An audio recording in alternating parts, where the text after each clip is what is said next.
सभी को नव वर्ष की शुभकामनाएं। हमारे पिछले एपिसोड को 2 सप्ताह हो चुके हैं और हम जानते हैं कि अब तक आप इस शो के अस्तित्व को भी भूल चुके होंगे, लेकिन होस्ट कृष्णा को ये दिखाना है कि उन्होंने मूल्यांकन के दौरान कुछ काम किया है, इसलिए वह किसने क्या कहा कि एक और संस्करण के साथ वापस आ गए हैं। आप में से जो लोग इसे पहली बार पढ़ रहे हैं, उनका स्वागत है। ये वह शो है जहां वह नेताओं, नीति निर्माताओं और उद्योग जगत के दिग्गजों के सबसे दिलचस्प उद्धरण लेते हैं और परतों को खोलकर यह उजागर करते हैं कि वास्तव में क्या कहा जा रहा है, और सबसे महत्वपूर्ण बात यह है कि क्या नहीं कहा जा रहा है। आज हम आपके साथ 4 दिलचस्प बातें साझा करना चाहते हैं। 22 वर्षों से कोई रिटर्न नहीं। मुझे लाइवमिंट से यह चार्ट मिला और इसने तुरंत मेरा ध्यान आकर्षित कर लिया। स्रोत ट्विटर। इसमें हीरे के लिए 22 साल का शून्य रिटर्न दिखाया गया है। इसे ध्यान में रखें, 22 साल 2 दशकों से निवेश के रूप में हीरे मूल रूप से कहीं नहीं गए हैं, और फिर भी उस समय के अधिकांश समय के लिए हमें मार्केटिंग अभियानों द्वारा बताया गया है, नमस्ते डी बीएस, कि हीरे परम विलासिता हैं, मूल्य का शिखर हैं, कुछ ऐसा जो हमेशा के लिए है। तो फिर गलत क्या हुआ? चलिए पीछे चलते हैं। डी बीएस ने अपनी शानदार मार्केटिंग से आधुनिक हीरा उद्योग का निर्माण किया। हीरा हमेशा के लिए है सिर्फ एक टैगलाइन नहीं थी, ये लोगों को ये समझाने का एक तरीका था कि हीरे दुर्लभ, कीमती और हर सगाई की अंगूठी के लिए ज़रूरी हैं। और कुछ समय के लिए ये कारगर रहा। लेकिन हीरे के बारे में एक बात यह है, सोने के विपरीत जिसमें सार्वभौमिक तरलता होती है, हीरे के पास विश्वसनीय पुनर्विक्रय बाजार नहीं होता है। और अब प्रयोगशाला में उगाए गए हीरे ने परिदृश्य में प्रवेश किया है और सब कुछ उलट पुलट कर दिया है। हमने इस बारे में डेली ब्रीफ पर कई बार लिखा है। ये हीरे हर तरह से प्राकृतिक हीरे जैसे ही होते हैं, रासायनिक संरचना, शारीरिक बनावट, हर चीज़। लेकिन इनकी कीमत का एक अंश होती है। खरीदारों के लिए यह कोई बड़ी बात नहीं है। जब आप लैब में उगाए गए हीरे को 50,000 रुपये में खरीद सकते हैं, तो प्राकृतिक हीरे पर 3 रुपये -4 लाख क्यों खर्च करें? इसके अलावा ये तथ्य भी जोड़ें कि लैब में उगाए गए हीरे को टिकाऊ और संघर्ष मुक्त के रूप में विपणन किया जाता है, और आप देखना शुरू कर देते हैं कि वे इतने लोकप्रिय क्यों हो रहे हैं, खासकर युवा खरीदारों के बीच। एलजीडी की ओर यह बदलाव पारंपरिक खिलाड़ियों को कड़ी टक्कर दे रहा है। आइए हम फिर से डीबीएस का उदाहरण लें, क्योंकि उन्हें कुछ ऐसा करना पड़ा जो उन्होंने पहले कभी नहीं किया था, कीमतें कम करना। उन्हें इस साल हीरे की कीमतों में 15% तक की कटौती करने के लिए मजबूर होना पड़ा है। एक ऐसी कंपनी के लिए यह बहुत बड़ी बात है जो आमतौर पर हर कीमत पर कीमतों को स्थिर रखने की कोशिश करती है। वे कच्चे हीरे भी जमा कर रहे हैं। $2 बिलियन मूल्य 2008 के बाद से उनका सबसे बड़ा भंडार। उम्मीद है कि मांग वापस बढ़ेगी। भारत में ये सेगमेंट सालाना 15-20% की दर से बढ़ रहा है, जिसमें ट्रेंट जैसी कंपनियां अपना खुद का एलजीडी ब्रांड POME लॉन्च कर रही हैं। भारतीय खरीदारों के लिए ये हीरे पहले से कहीं ज्यादा विलासिता को सुलभ बना रहे हैं। भारतीय स्टार्टअप पारिस्थितिकी तंत्र में क्या चल रहा है? मुझे मजबूर किया गया और धमकाया गया। मेरे पास अपने शेयर बेचने और इस्तीफा देने के लिए सिर्फ 24 घंटे थे। नेस्टवे के संस्थापक अमरेंद्र साहू ने जांचकर्ताओं को यही बताया। उन्होंने वेंचर कैपिटल के कुछ सबसे बड़े नामों टाइगर ग्लोबल, चेराटे वेंचर्स और गोल्डमैन सैक्स पर सीधे उंगली उठाए। साहू, जिन्होंने 2015 में नेस्टवे की सह स्थापना की थी, ने देखा कि उनकी कंपनी, जिसकी कीमत कभी 1,800 करोड़ रुपए थी, 2023 में मात्र 90 करोड़ रुपए में बिक गई। और अब वह अपने निवेशकों पर जालसाजी, धमकी तथा कंपनी के दिवालिया होने के बाद उनसे किए गए वादों से मुकरने का आरोप लगा रहे हैं। लेकिन हम एक कदम पीछे हटकर धीरे धीरे इस पर बात करना चाहते हैं। आप देखिए कि यह कहानी सिर्फ नेस्टवे या किसी निराश संस्थापक की नहीं है। यह आसमान छूते मूल्यांकन के सुनहरे दिनों, कोविड युग के फंडिंग उन्माद के दौरान निगरानी की कमी और उस नतीजे की कहानी है जिसे हम अभी भी देख रहे हैं।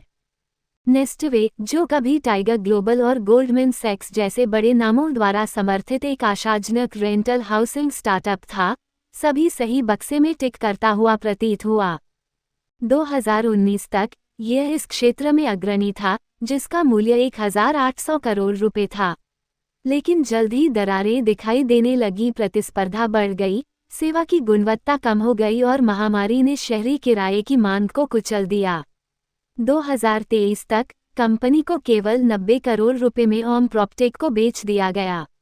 संस्थापक अमरेंद्र साहू का आरोप है कि निवेशकों ने उनके जाली हस्ताक्षर किए, उन्हें पद छोड़ने के लिए मजबूर किया और 11.72 करोड़ रुपए के भुगतान का वादा करने से मुकर गए।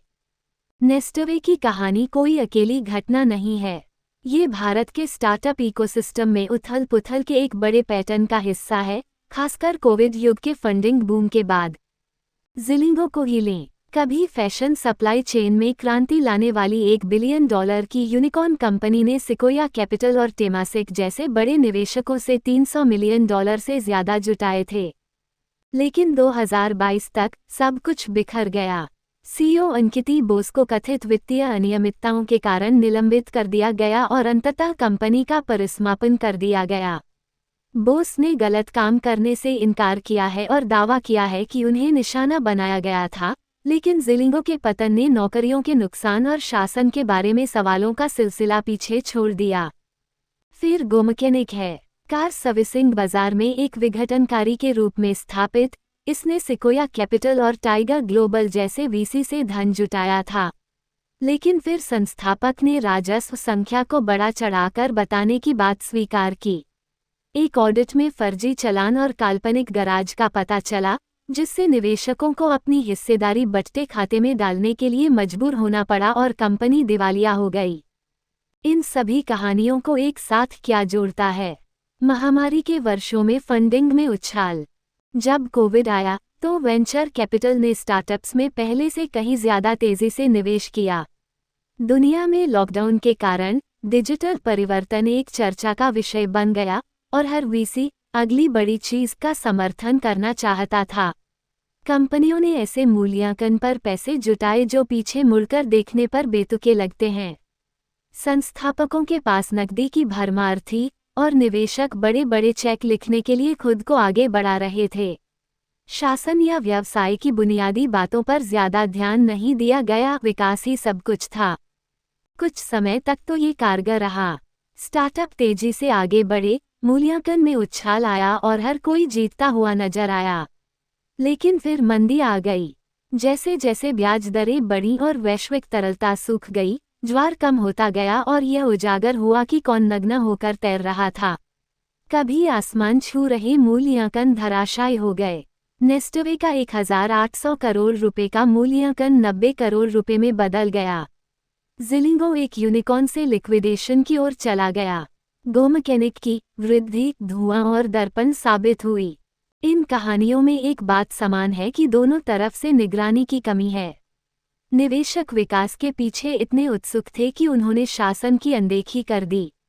लगातार बढ़ते मूल्यांकन से प्रेरित होकर संस्थापक अक्सर शॉर्टकट अपनाते हैं, संख्याओं में हेराफेरी करते हैं या स्थायी व्यवसाय बनाने में विफल हो जाते हैं। यह एक आदर्श तूफान था और इसका नतीजा भयानक रहा। एसबीआई के चेयरमैन ने जमा राशि पर कहा तो हाल ही में एसबीआई के चेयरमैन सीएस शेट्टी ने सीएनबीसी टीवी 18 पर यह टिप्पणी की। जमा लागत में वृद्धि नहीं दिख रही है, इसलिए मार्जिन स्थिर रहेगा। जब वो ऐसा कहते हैं तो उनका आशय यही होता है। देखिए, इस साल की शुरुआत में हम ऐसी स्थिति में थे जहां आप और मेरे जैसे लोग बैंकों में पैसे जमा करने की गति बैंकों की तुलना में धीमी थी। यह एक जोखिम भरा कदम था। मूल रूप से बैंक खुद को कमजोर कर रहे थे, जितना उन्हें करना चाहिए था उससे ज्यादा ऋण दे रहे थे। यहाँ तक कि उस समय आरबीआई गवर्नर भी इस बात से खुश नहीं थे। स्रोत आरबीआई। हमने डेली ब्रीफ पर पहले भी इस बारे में बात की है, लेकिन सार यह है, आरबीआई गंभीर हो गया और बैंकों से इस असंतुलन को ठीक करने का आग्रह किया। अधिक जमा जुटाना जल्द ही हर बैंक की प्रबंधन टीम की टू डू सूची की सर्वोच्च प्राथमिकता बन गया। उनके पास वास्तव में कोई विकल्प नहीं था। जब सीएस शेट्टी ने कार्यभार संभाला तो उन्हें तेजी से सोचना पड़ा और जमा के लिए प्रतिस्पर्धा करनी पड़ी। उस समय बैंकिंग जगत में इस बात को लेकर चर्चा थी कि जमा के लिए ये तथाकथित युद्ध बैंकों की लागत को कैसे बढ़ा रहा है। लेकिन शेट्टी का नजरिया अलग था। उन्होंने सार्वजनिक रूप से इस बात पर जोर दिया कि जमा वृद्धि का मतलब सिर्फ उच्च ब्याज दरें देना नहीं है, ये बेहतर ग्राहक सेवा और अभिनव उत्पाद प्रदान करने के बारे में भी है। उन्होंने फिक्स्ड डिपॉजिट के लिए एक व्यवस्थित निवेश योजना सीड शैली का उत्पाद शुरू करने की भी बात की, जो, अगर आप इसके बारे में सोचें, तो पहले से ही आवर्ती जमा आरडी के रूप में मौजूद है। लेकिन वो इसे जेन जेड के लिए रीब्रांड करना चाहते थे। अब यहाँ चीजें दिलचस्प हो जाती हैं। पिछले 1 साल में एसबीआई की जमा लागत में बड़े भारतीय बैंकों में सबसे बड़ी वृद्धि देखी गई है। अब निष्पक्ष रूप से कहें तो ये संख्याएं शेट्टी के पूर्ववर्ती की रणनीतियों को दर्शाती हैं, न कि उनकी अपनी। लेकिन वह स्पष्ट रूप से इसे बदलना चाहते हैं। एसबीआई पहले से ही देश में सबसे कम जमा लागतों में से एक है और वह इसे इसी तरह बनाए रखने के लिए दृढ़ संकल्पित हैं।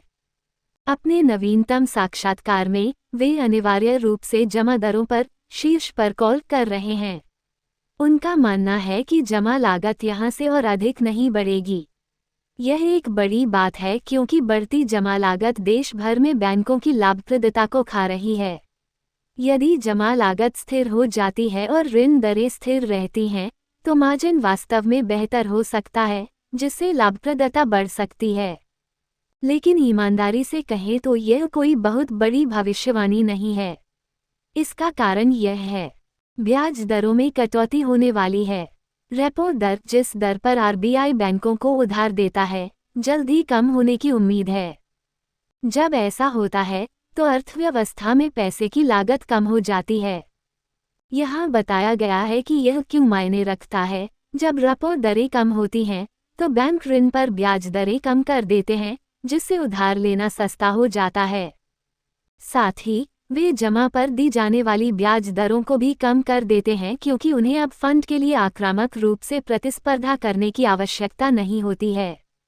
जमाकर्ताओं के लिए इसका मतलब है कि सावधि जमा या बचत खातों पर उच्च रिटर्न पाना मुश्किल हो जाता है। लेकिन वे संभवतः इन कम रिटर्न को स्वीकार करेंगे क्योंकि बॉन्ड या बाजार से जुड़े इंस्ट्रूमेंट जैसे वैकल्पिक निवेश विकल्प भी कम ब्याज दर वाले माहौल में कम रिटर्न देते हैं। अनिवार्य रूप से जब सब कुछ कम रिटर्न देता है, तो जमाकर्ता अपनी अपेक्षाओं को समायोजित करते हैं। जमा ऋण का अंतर समाप्त हो गया है। बैंकों पर आरबीआई द्वारा अधिक जमा आकर्षित करने का दबाव था क्योंकि वे अपनी क्षमता से अधिक ऋण दे रहे थे। अब यह अंतर समाप्त हो गया है, इसलिए जमा दरों को बढ़ाने की कोई आवश्यकता नहीं है। संक्षेप में, शेट्टी का बयान भविष्यवाणी से अधिक, अर्थव्यवस्था में पहले से जो कुछ हो रहा है उसकी पुष्टि अधिक है। यदि आपने ध्यान से देखा हो, टाटा स्टील को चीन से परेशानी। टाटा स्टील के सीईओ टीवी नरेंद्रन ने हाल ही में एक बड़ी चिंता साझा की।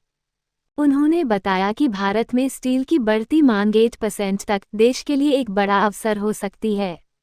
लेकिन इसमें एक पेंच है। चीन का सस्ता स्टील भारत सहित हर जगह के बाजारों में भर रहा है और यह एक ऐसी समस्या की तरह लगने लगा है जिसे हम अनदेखा नहीं कर सकते। नरेंद्रन का संदेश स्पष्ट था, भारत को अपने स्थानीय स्टील उद्योगों की रक्षा के लिए एक कदम उठाने की जरूरत है, जैसा कि अमेरिका, कनाडा और यूरोपीय देशों ने पहले ही उठाया है। चलिए एक पल के लिए चीन के बारे में बात करते हैं। चीन दुनिया का सबसे बड़ा इस्पात उत्पादक है। ये दुनिया के लगभग आधे इस्पात उत्पादन को नियंत्रित करता है। स्रोत: विजुअल कैपिटलिस्ट। लेकिन समस्या यह है, चीन को अब पहले जितना स्टील की जरूरत नहीं है। इसकी अर्थव्यवस्था धीमी हो गई है और बड़ी बुनियादी ढांचा परियोजनाएं जो स्टील को निगल जाती हैं, उसी गति से नहीं हो रही हैं। तो चीन इस अतिरिक्त स्टील का क्या करता है? वह इसे निर्यात करता है, और सिर्फ नियमित कीमतों पर ही नहीं, अक्सर इसे बहुत कम कीमतों पर बेचा जाता है। स्रोत: S&P ग्लोबल। आपको एक विचार देने के लिए, सितंबर 2024 में चीनी स्टील भारत को $462 प्रति टन पर बेचा जा रहा था, जबकि भारत में निर्मित स्टील की कीमत $574 प्रति टन थी। आयात कर जोड़ने के बाद भी चीनी स्टील अभी भी प्रति टन 4,000 रुपये से अधिक सस्ता था। यह कोई आश्चर्य की बात नहीं है कि भारत में स्थानीय स्टील निर्माता दबाव महसूस कर रहे हैं।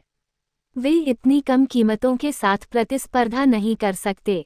डंपिंग बाजार मूल्य से कम कीमत पर उत्पाद बेचना केवल मूल्य निर्धारण की समस्या नहीं है। इससे स्थानीय व्यवसायों को इतना नुकसान हो सकता है कि उन्हें बंद करना पड़ सकता है।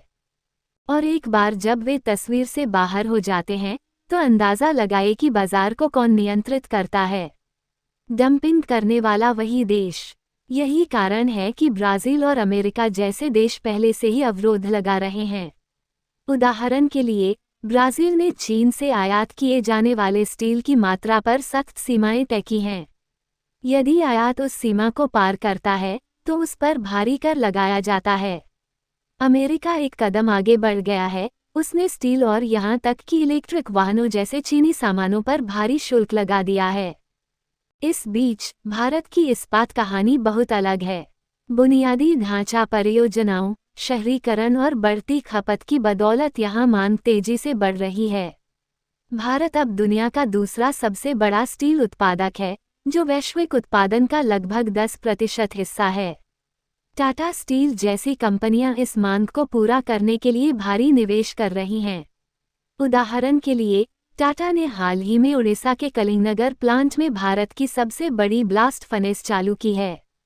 यह एक बड़ी बात है, लेकिन सस्ते चीनी आयातों की बाढ़ ऐसे निवेशों को खतरे में डाल सकती है। वर्षों से चीन में इस्पात उद्योग में उछाल का कारण राजमार्गों, गगनचुंबी इमारतों और रेलवे जैसी विशाल बुनियादी ढांचा परियोजनाओं पर सरकारी खर्च रहा है।